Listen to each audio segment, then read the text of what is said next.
अस्सलाम वालेकुम प्यारे बच्चों। आज हम चौथा लेक्चर स्टार्ट करने जा रहे हैं रोटेशनल डायनामिक्स का। रोटेशनल डायनामिक्स के हमने 3 लेक्चर ऑलरेडी देख चुके हैं और वो 3 लेक्चर शायद मुझे उम्मीद है कि आपने कॉपी में नोट करके भी रखे होंगे, अच्छा पढ़े भी होंगे। चलिए आज जो हम लेक्चर 4 स्टार्ट करने जा रहे हैं, डायनामिक्स ऑफ सर्कुलर मोशन देखने जा रहे हैं बच्चों। अब ये टॉपिक जो आ गया है बच्चों, सर्कुलर मोशन का बहुत ही इंपॉर्टेंट टॉपिक आ गया है और बहुत ही इंटरेस्टिंग टॉपिक है। कॉपी निकालो और जल्दी से पेन लो और स्टार्ट करो, हमारे साथ बैठ जाओ और स्टार्ट करो पढ़ना बेटा, ठीक है। अब बच्चों मैंने आपको ऑलरेडी समझाया कि डायनामिक्स क्या है। चलो पहले फिर एक बार देख लेते हैं dynamics. Suppose this is a ball. क्या है ये? बॉल है। बॉल को मैं क्या कर रहा हूँ बच्चों, थोड़ा सा इधर से किक मार रहा हूँ, किक मारने से ये बॉल क्या होता है बच्चों, आगे की जानिब आता है, रोलिंग मोशन करते हुए इधर आ जाएगा। यानी कि ये बॉल क्यों आ रहा, क्योंकि मैंने इसके ऊपर एक फोर्स लगाया, समझ में बात। और जब मैं इसको फोर्स लगा रहा हूं तो ये बॉल इधर से इधर साइड आ रहा। तो ये इसका जो रीजन है फोर्स लगाने से इधर आ रहा, ये रीजन हम कहीं में देखते हैं, डायनामिक्स में देखते हैं। तो चलो अब शुरू करते हैं डायनामिक्स ऑफ सर्कुलर मोशन में। हमको 2 फोर्स पढ़ने हैं बच्चों, क्योंकि इसके अंदर डायनामिक्स ऑफ सर्कुलर मोशन में हम अलग अलग फोर्स पढ़ेंगे, बहुत अलग अलग फोर्स। तो वो फोर्स कौन से हैं? सेंट्रीपिटल फोर्स और सेंट्रीफ्यूगल फोर्स। चलो शुरुआत करते हैं सबसे पहले सेंट्रीपिटल फोर्स की, ठीक है। आपको समझ में आ गया है, स्टार्ट करेंगे बच्चों। तो बच्चों सेंट्रीपिटल फोर्स, ये पहला फोर्स हम पढ़ने जा रहे हैं। इसका डेफिनेशन क्या है? बहुत सिंपल है। The force which is directed toward the centre of a circle, वो फोर्स जो सेंटर ऑफ ए सर्कल की तरफ डायरेक्टेड होता है, जाता है, ऑफ ए पार्टिकल, कौन सा मोशन करता है? सर्कुलर मोशन करता है, इज कॉल्ड सेंट्रीपिटल फोर्स। बच्चों अगर इनको सेंट्रीपिटल को अगर मैं 2 हिस्सों में डिवाइड कर दूं, जैसे अगर मैं कहूं सेंट्री और दूसरा मैं लिखता हूं बच्चों पिटल। सेंट्री कहते हैं बच्चों सेंटर को, पिटल कहते हैं बच्चों सीकिंग या इसको बोलूंगा मैं टूवर्ड्स, ठीक है। इसका मतलब ऐसा फोर्स जो किसके तरफ जाता है, सेंटर के तरफ जाता है, उसको बोलते हैं सेंट्रीपिटल फोर्स। अभी मैंने कह दिया कि वो फोर्स जो सेंटर की तरफ जाता उसको हम सेंट्रीपिटल फोर्स कहते हैं। अरे भाई क्या है ये, मेरे साथ समझ में नहीं आ रही बात। चलो देख लेते हैं। इस साइड देखिए। अब यहाँ पर आप देखिए एक पत्थर है, पत्थर को मैंने स्ट्रिंग, रस्सी समझ लो, उसको मैंने बांधा, एक पत्थर से मैंने रस्सी बांधा और उसको अपने हाथ में मैं घुमा रहा हूँ। चलो आप देख सकते हैं। अब घुमाने से क्या क्या चीजें दिख रही है बच्चों? मैंने आपको लास्ट वीडियो में बताया था सर्कुलर मोशन किसको बोलते हैं? जो किसी चीज के अतराफ में कोई चीज जब गोल घूमती है तो उसको सर्कुलर मोशन बोलते हैं। तो यहाँ पर भी ये पत्थर देखो आप, इसके अतराफ घूम रहा है, इसका मतलब कौन सा मोशन कर रहा है वो? सर्कुलर मोशन कर रहा है। सर्कुलर मोशन करने पर उसको मजबूर कौन कर रहा है बच्चों? उस रस्सी पे गौर करो। वो जो रस्सी है, वो रस्सी पे टेंशन पैदा हो रहा, और वो जो टेंशन क्या कर रहा है, उस पत्थर पे फोर्स लगा रहा है। इसका मतलब बच्चों ये तो नहीं है कि एक फोर्स ऐसा लग रहा जो इसको मोड़ रहा है, बिल्कुल वो पत्थर को क्या कर रहा है, मोड़ रहा है, ऐसा फोर्स इसको लगा है। अब ये फोर्स जो इसको लग रहा, मोड़ने वाला, कौन सा फोर्स लग रहा है बच्चे? मोड़ने वाला फोर्स लग रहा है। कौन लगा रहा? रस्सी लगा रही है। अब बच्चों यहाँ पर कौन सा मोशन हो रहा? Circular motion. ये किसके तरफ जा रहा? टुवर्ड द सेंटर होता है। सर्कुलर मोशन कहाँ होता है बच्चे? टुवर्ड द सेंटर, मरकज के जानिब, टुवर्ड द सेंटर। अभी टुवर्ड द सेंटर जब आ रहा है, इसका मतलब ये हो रहा है कि ये सेंटर की तरफ जा रहा, तो कौन सा फोर्स हो जा रहा बच्चों? सेंट्रीपिटल फोर्स हो रहा है, सेंट्रीपिटल फोर्स हो रहा है। अब बच्चों फर्ज करो मैं यहाँ पे इस रस्सी को कट कर देता हूँ। मान लो मैंने रस्सी को कट किया, क्या होगा? ये पत्थर क्या होगा? सीधे निकल के आगे जाएगा। कैसा जाएगा? स्ट्रेट जाएगा। कैसा जाएगा? स्ट्रेट जाएगा। यानी कि हम क्या कर रहे हैं बच्चों, इसकी वेलोसिटी के डायरेक्शन को चेंज कर रहे हैं। वेलोसिटी क्या कर रहे हैं इसकी, हम चेंज कर रहे हैं। वो भी कैसी कर रहे हैं बच्चों? स्ट्रेट जाने की। कैसी जा रही है वो? स्ट्रेट जा रहा है। यानी कि चेंज इन वेलोसिटी, मतलब इसके अंदर क्या आ रहा?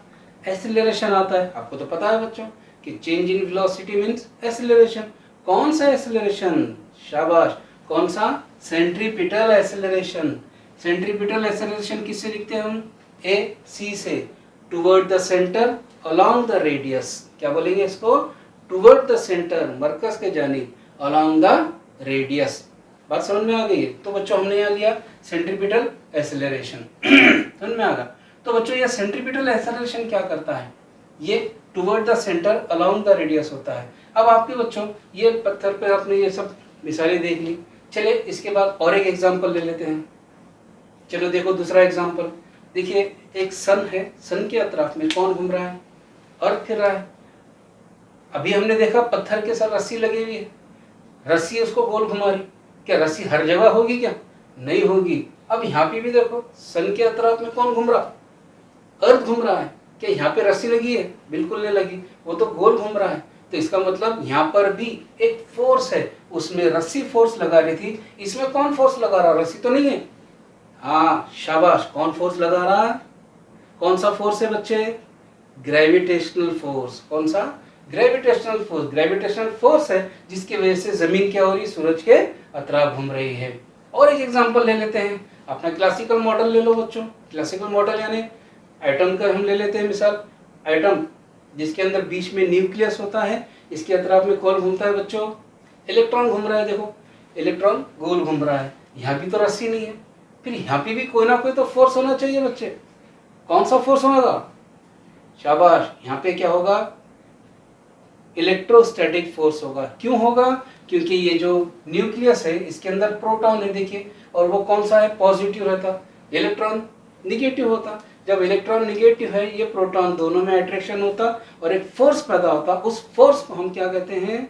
Electrostatic force. यानी कि इनके अंदर जो अट्रैक्शन है कोई ना कोई फोर्स के जरिए है, और वो सब किसके तरफ है? टुवर्ड्स द सेंटर के तरफ है। तो ऐसा फोर्स जो सेंटर के तरफ आता उसको हम बोलते हैं सेंट्रीपिटल फोर्स, जिसको हम बोलते हैं मरकज्जो कुव्वत। उर्दू में क्या बोलेंगे? मरकज्जो कुव्वत, और इंग्लिश में क्या बोलेंगे? सेंट्रीपिटल फोर्स है। तो बच्चों इसको जल्दी से स्क्रीनशॉट लो या नोट कर लो, इसके बाद हम आगे बढ़ते हैं। तो बच्चों मैंने अभी कहा था कि अगर हम ये रस्सी को काट देते हैं तो पत्थर कैसा जाएगा? स्ट्रेट चला जाएगा। स्ट्रेट चला जा रहा यानी कि इसकी वेलोसिटी आ रही, वेलोसिटी आ रही तो चेंज इन वेलोसिटी क्या होता है? एक्सेलरेशन होता है। तो यहाँ पर ये जो पत्थर गोल घूमते हुए आ रहा है वो किसकी तरफ आ रहा है? Toward the centre along the radius, ये कह रहा है ना ये। तो इस toward the centre along the radius को हम क्या बोलेंगे बच्चों? चेंज इन वेलोसिटी है तो एक्सेलरेशन है। एक्सेलरेशन कौन सा है? सेंट्रीपिटल एक्सेलरेशन है। सेंट्रीपिटल एक्सेलरेशन लो, या फिर हम कह सकते हैं बच्चों रेडियल एक्सेलरेशन भी कह सकते हैं, toward the centre along the radius बोलकर। तो हम इस तरह से ये चेंज हम बता सकते हैं। और बच्चों ये याद रखना, सेंट्रीपिटल एक्सेलरेशन हमेशा वेलोसिटी के 90 डिग्री पे होता। सेंट्रीपिटल एक्सेलरेशन हमेशा इस वेलोसिटी के 90 डिग्री पे होता है। सपोज ये अगर यहाँ पे ऐसा न जाते हुए ये यहाँ पे आ रहा है, ये सेंट्रीपिटल एक्सेलरेशन है। अब मुझे इसका वेलोसिटी बताना है, तो वेलोसिटी कैसे बताऊंगा मैं? इस तरह से। तो बताओ कितने का एंगल मिला? 90 डिग्री का मिल रहा है। समझ में आ गई बात? तो बच्चों इसका थ्योरम थोड़ा सा छोटा सा इक्वेशन है, देखो। अब इसके ऊपर हम क्या लगा रहे हैं बच्चों? फोर्स लग रहा, इस पत्थर पे एक फोर्स लग रहा। कौन सा फोर्स? Centripetal force. कौन सा फोर्स लग रहा बेटे? सेंट्रीपिटल फोर्स लग रहा। अब हमने फोर्स का एक फॉर्मूला देखे हैं, F = m × a, mass into acceleration. अब लेकिन यहाँ हमारे पास फोर्स कोई सादा फोर्स नहीं है, सेंट्रीपिटल फोर्स है, इसलिए हम लिखे बच्चों FCP = मास इंटू एक्सेलरेशन। कौन सा लग रहा? Centripetal acceleration. तो इस तरह से FCP = हमने यहाँ पर, अब मैंने कहा कि भाई सेंट्रीपिटल एक्सेलरेशन लो या रेडियल एक्सेलरेशन लो, तो हमने क्या लिया बच्चों? सेंट्रीपिटल एक्सेलरेशन लिया या फिर AR लिया। लेकिन बच्चों सेंट्रीपिटल एक्सेलरेशन के 3 फॉर्मूले हैं, हमने एलोन में देखा है। कौन कौन से? एक AC = r²। What is r? Radius, omega angular velocity, first lecture में देखा हमने इसके बारे में detail. AC = v²/r। What is v? Linear velocity, इसको सेकंड लेक्चर में हमने देखा था। AC = v⍵, linear velocity into angular velocity, तीनों भी इसके फॉर्मूले हैं। तो बच्चों यहाँ पर FCP = MAC में, इसमें हम ये तीनों भी फॉर्मूले रख के देख सकते हैं क्योंकि इसकी वैल्यू तो सेम है। तो हम ले रहे हैं बच्चों FCP = m का m ले रहे हैं, AC की जगह पहले हमने ले लिया r⍵², ये भी लिख सकते हैं। FCP = m की जगह m, AC की जगह v²/r भी ले रहे हैं, या AC जैसा FCP इक्वल टू m का m ले रहे, what is AC v omega. ये तीनों भी फॉर्मूले से हम इसको बना सकते हैं। अब बच्चों लेकिन जब उसको हम इन वेक्टर फॉर्म में अगर देखेंगे, कौन से फॉर्म में, वेक्टर फॉर्म में, जो डायरेक्शन देता, स्केलर वेक्टर भी मैं आपको पिछले लेक्चर्स में समझाया था, डिटेल देखना उसको। FCP वेक्टर फॉर्म में बोले तो हम उसका डायरेक्शन देते हैं, तो यहाँ पे मैं फॉर्म लगा दिया इक्वल टू, अब जरा गौर करो यहाँ पे क्या दे रहा हूँ मैं, minus M R bar omega square, इसको हम डायरेक्शन दे रहे हैं तो आर वेक्टर, ये आर वेक्टर हम बताते हैं इस तरह से, बात समझ में आ गई। तो ये आर ओमेगा स्क्वायर, ये फॉर्मूला हम दे रहे हैं। लेकिन बच्चों यहाँ पे निगेटिव साइन क्या इंडिकेट कर रहा है, निगेटिव साइन क्या बता रहा, निगेटिव साइन बता रहा है कि ये इसका डायरेक्शन का है टुवर्ड द सेंटर, और ये आर क्या दे रहा है बच्चों, अवे फ्रॉम द सेंटर, यानी कि दोनों भी क्या कर रहे हैं, एक दूसरे के अपोजिट जा रहे हैं, इसलिए हम साइन क्या दे रहे हैं बच्चों, निगेटिव। आ जाए इसकी SI यूनिट पे, SI यूनिट क्या दिख रहा है इसका, न्यूटन, फोर्स है तो क्या रहना चाहिए, न्यूटन रहना।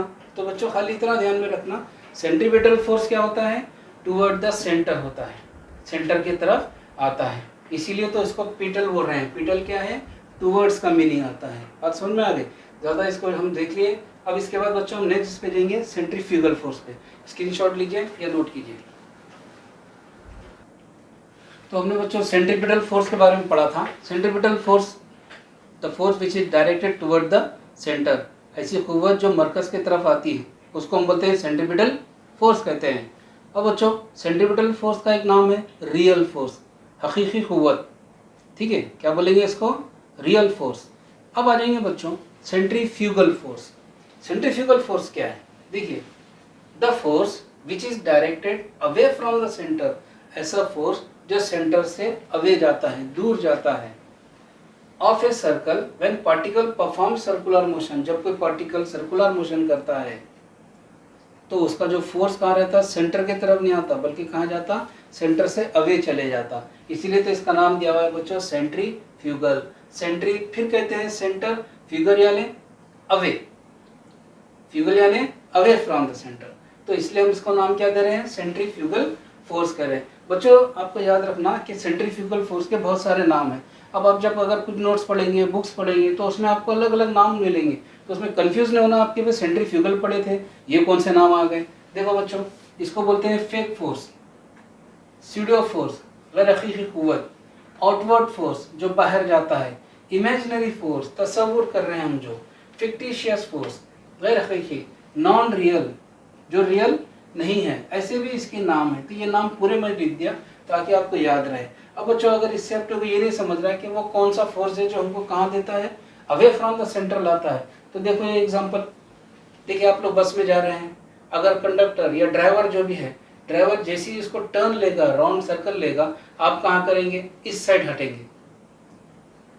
ड्राइवर अगर लेफ्ट टर्न ले रहा तो आपकी पोजीशन कहाँ होगी, राइट की तरफ होगी। ऐसा क्यों हो रहा, कोई आके आपको ढकल रहा है क्या, नहीं ढकल रहा, यानी एक ऐसा फोर्स लग रहा है जो आपको नजर नहीं आ रहा। वैसे ही फोर्स को हम क्या बोलते हैं, सेंट्रीफ्यूगल फोर्स कहते हैं, जो कहाँ लगता है, सेंटर से अवे फ्रॉम द सेंटर लगता है, तो इसी को हम बोलते हैं बच्चों सेंट्रीफ्यूगल फोर्स। चलिए इसका मैं आपको, जैसे मैंने आपको बताया था बच्चों कि सेंट्रीपिटल और सेंट्रीफ्यूगल में क्या फर्क हो रहा। सेंट्रीपिटल में हमने क्या पढ़े थे बच्चों, FCP इक्वल टू क्या पढ़े थे, MR ओमेगा स्क्वायर। अगर इसको वेक्टर फॉर्म में देखना है तो हमने इधर डायरेक्शन भी दिए थे, माइनस दिए थे, इस तरह से हमने देखा था। अब हम कौन सा फोर्स पढ़ रहे हैं, FCF, जैसा इसको लिखेंगे FCF इक्वल टू, इसको पढ़ेंगे बच्चों MR ओमेगा स्क्वायर। ऐसा क्यों पढ़ रहे हैं, क्योंकि ये सेंट्रीपिटल सेंटर की तरफ था और ये कहाँ जा रहा, अवे फ्रॉम द सेंटर, इसके अपोजिट में जा रहा, इसलिए हम इसके साथ माइनस साइन नहीं लेते। लेकिन मुझे बताओ बच्चों, क्या सेंट्रीपिटल और सेंट्रीफ्यूगल हमने जो इतना पढ़ा, मैं देख रहा हूँ कि खाली इतने ही टॉपिक हम देख रहे हैं, क्या वाकई हमारा ये टॉपिक हो गया, नहीं हुआ, ये टॉपिक नहीं हुआ। आपको जब तक सेंट्रीफ्यूगल अगर फोर्स पढ़ना है तो आपको फ्रेम ऑफ रेफरेंस पढ़ना पड़ता बच्चों, क्योंकि आप बाद में मुझसे ही पूछेंगे सर आपने सेंट्रीपिटल पढ़ा दिया, सेंट्रीफ्यूगल पढ़ा दिया, लेकिन फ्रेम ऑफ रेफरेंस का जिक्र ही नहीं किया, हमको किताब में दिख रहा है वो। तो बच्चों इसको जानना है, तो फिर कह रहा हूँ मैं, तो यहाँ पर ये टॉपिक ऐसा समझाया तो खत्म हो जा रहा, लेकिन मैं आपको जो बताने जा रहा हूँ फ्रेम ऑफ रेफरेंस क्या है वो आप खासतौर से नोट करना, आगे आप बिल्कुल याद रखेंगे मुझे कि सर आपने सही काम किया आपने बोलकर। ठीक है, चलिए इसका स्क्रीनशॉट लो।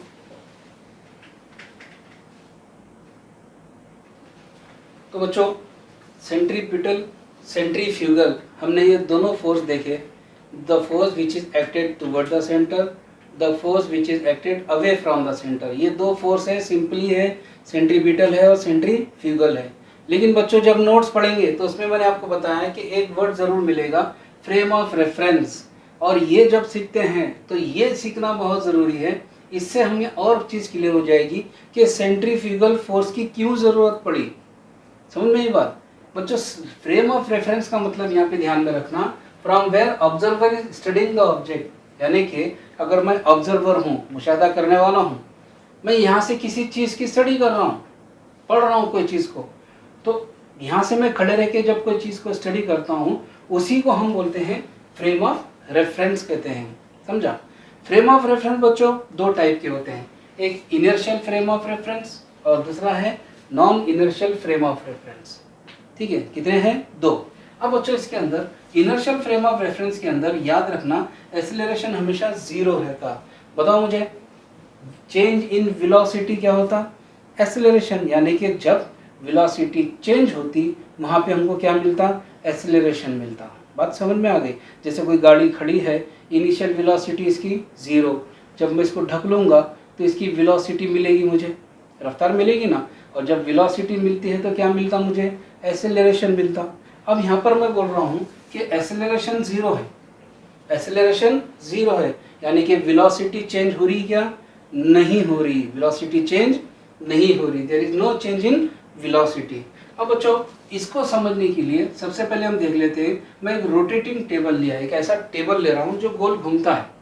ठीक है, अब मैंने क्या किया, इसके ऊपर एक ऑब्जेक्ट रख दिया, कोई भी एक शय रख दिया, और यहाँ पे मैं खड़े रहकर या आप खड़े रहकर, आप यहाँ पर रेस्ट पर खड़े हैं, अर्थ पर आप रेस्ट में खड़े हैं, हम अज्यूम करते हैं कि भाई हम आप रेस्ट पर हैं। अगर आप रेस्ट पर है तो आपका एक्सेलरेशन क्या है? जीरो। तो इनर्शियल फ्रेम में एक्सेलरेशन क्या मिलता? जीरो मिलता। अब यहाँ से अगर मैं इसको रोटेट करूँ तो बच्चों याद रखना, न्यूटन्स आप जानते हैं अच्छे से, न्यूटन ने बहुत सारे अपने पास फार्मूले, बहुत सारी बातें सामने रखी है।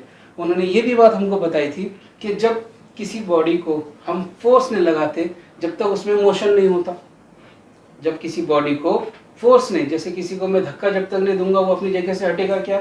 नहीं हटेगा। तो यहाँ पर भी वैसे हो रहा। अब जैसे ही मैं इस टेबल को रोटेट करूँ तो ये ऑब्जेक्ट भी क्या होना शुरू हो जाएगा? गोल घूमना शुरू कर देगा। जब ये गोल घूमना शुरू करेगा तो न्यूटन का लॉ तो यहाँ पे वैलिड है। बिल्कुल सही बात है ना भाई, मैंने इसको गोल घुमाया, मैं खड़े रह के इसको ऑब्जर्व कर रहा हूँ, ये ऑब्जेक्ट घूम रहा। न्यूटन ने भी तो वही कहा था, जब तक किसी बॉडी को हम फोर्स नहीं लगाते वो मोशन नहीं करता। इसका मतलब यहाँ पे FCP इक्वल टू ये क्या है बच्चों? मास है, और v स्क्वायर बाय आर क्या है? सेंट्रीपिटल एक्सीलरेशन है। यानी कि इन दोनों को अगर देखें तो बिल्कुल परफेक्टली न्यूटन के लॉ को हम क्या बोल सकते हैं कि ये वैलिड है, कि भी बॉडी है, फोर्स लगा रहे और वो गोल घूम रहा। अब आ जाते हैं बच्चों non inertial frame of reference. इसके अंदर मैं क्लियर बता रहा हूँ कि एक्सेलरेशन जीरो नहीं होता।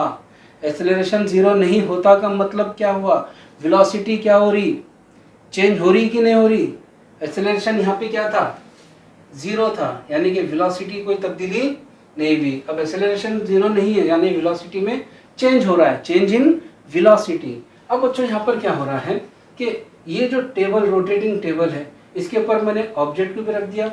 यहाँ पे ऑब्जर्वर अलग था, अब वो ऑब्जर्वर को मैंने उस टेबल पे रख दिया। ठीक है, अब दोनों कहते आ गए, टेबल पर आ गए। अब ये टेबल पर आने के बाद आप देखिए ये ऑब्जेक्ट और ये पर्सन, अब दोनों को अगर मैं इस तरह से घुमा दूं, यानी टेबल को अगर घुमा दूं तो इसको लगेगा इन्हें रेस्ट पर है, ऑब्जेक्ट कहते हैं रेस्ट पर है। इन दोनों के बीच में रिलेटिव मोशन कुछ भी नहीं है, दोनों अपनी जगह पे रेस्ट पर है, दोनों घूम रहे हैं, इसको लगेगा कि इन्हें रेस्ट पर है। लेकिन बच्चों अपने को पता है जब यहाँ पर सर्कुलर मोशन होगा, सर्कुलर मोशन होगा तो सेंट्रीपिटल एक्सेलरेशन रहना ही चाहिए। तो यहाँ पर ये क्या होगा? ये किसकी तरफ फोर्स करेगा? सेंटर की तरफ फोर्स करेगा, सेंट्रीपिटल फोर्स की तरफ। लेकिन हमको तो पता है बच्चों कि न्यूटन के हिसाब से जब किसी बॉडी को फोर्स लगाते हैं तो क्या मिलता है? अपने को मोशन मिलता है। तो यहाँ पर भी, यहाँ पर कोई फोर्स नहीं लगा रहा, लेकिन इसका फोर्स किसके तरफ जा रहा, टुवर्ड द सेंटर के तरफ जा रहा। इसका मतलब यहाँ पर क्या हो रहा है कि न्यूटन ने, हमको क्या लगता है बच्चों, जैसे अगर हम फर्स्ट करो ट्रेन में बैठे हैं, ट्रेन में जब बैठकर हम आगे बढ़ते हैं तो हमको दिखता है क्लियर, हमको समझ में आता कि कुछ खिड़की में से देखो कुछ दरख्त पीछे जा रहे, पेड़ ट्रीज पीछे जा रहे, माउंटेन पीछे जा रहे, तो हम बोलते हैं कि ट्रीज पीछे जा रहे। ट्रीज पीछे नहीं जाते, हम आगे जाते हैं। लेकिन हमारा फैक्ट क्या रहता है कि हम ये समझते हैं कि हम रेस्ट पर हैं। जैसे मान लो कि स्टेशन, जैसे करीब आ रहा, हम बोलते हैं स्टेशन आ रहा। स्टेशन आ रहा कि हम स्टेशन पे जा रहे, हम स्टेशन पे जा रहे हैं, लेकिन हम क्या बोलते हैं, स्टेशन आ रहा, यानी कि हम अपने आप को क्या में फोर्स कर रहे हैं, रेस्ट पर। तो यहाँ पर भी इन्हें अपने आप को क्या समझ रहा कि मैं रेस्ट पर हूँ, और इन्हें कहाँ फोर्स आ रहा, इधर आ रहा। लेकिन बच्चों जब ये अंदर की तरफ आता, अंदर की तरफ आ रहा, तो यहाँ पर क्या हो रहा, न्यूटन का लॉ फेल हो जा रहा, न्यूटन का लॉ फेल हो रहा। वो कैसे, देखो बच्चों यहाँ पर न्यूटन का लॉ वैलिड हो गया था क्योंकि बॉडी रोटेट हो रही थी और क्लियर समझ में आ रहा था। लेकिन यहाँ पर इसको अगर देखें तो इन्हें इसकी तरफ, अंदर की तरफ आ रहा। अब अंदर की तरफ आ रहा, कोई फोर्स तो इसको लगाया नहीं, लेकिन फिर भी अंदर आ रहा। तो जब बिना फोर्स के अंदर की तरफ आ रहा, यानी कि कोई बॉडी को बिना फोर्स लगाए उन्हें अंदर जा रहा, तो न्यूटन्स का लॉ क्या हो जा रहा, बिल्कुल वैलिड नहीं रह रहा। न्यूटन्स के लॉ को वैलिड करने के लिए हम क्या करते हैं बच्चों, इसके अपोजिट एक फोर्स बताते। इसके अपोजिट क्या बताते बेटे, फोर्स बताते। इसको बोलते हैं हम सेंट्रीफ्यूगल फोर्स कहते हैं। न्यूटन्स के लॉ को वैलिड करने के लिए हम कौन सा फोर्स बताते हैं बच्चे, सेंट्रीफ्यूगल फोर्स कहते हैं। यानी कि जितना सेंट्रीपिटल फोर्स लगता उतना क्या लगता, सेंट्रीफ्यूगल फोर्स लगता। तो ये क्यों कर रहे हैं हम सेंट्रीफ्यूगल फोर्स, न्यूटन्स के लॉ को वैलिड करने के लिए।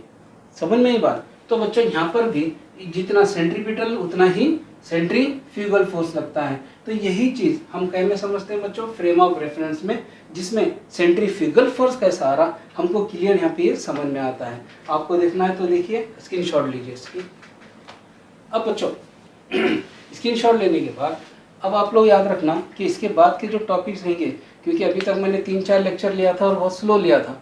अब यहाँ से मैं इसकी ज़रा स्पीड बढ़ाऊंगा। आप लोग जितने भी वर्टिकल सर्कुलर मोशन ये है, और वो वीडियो जल्दी भी भेजूंगा, तो आप लोगों ने अब यहाँ से इसकी स्टडी स्टार्ट कर देना। मसरूफियत थी आपकी, अब आप फ्री हो जाओ, स्टडी में लग जाओ और अच्छे से पढ़ाई स्टार्ट करो बच्चों।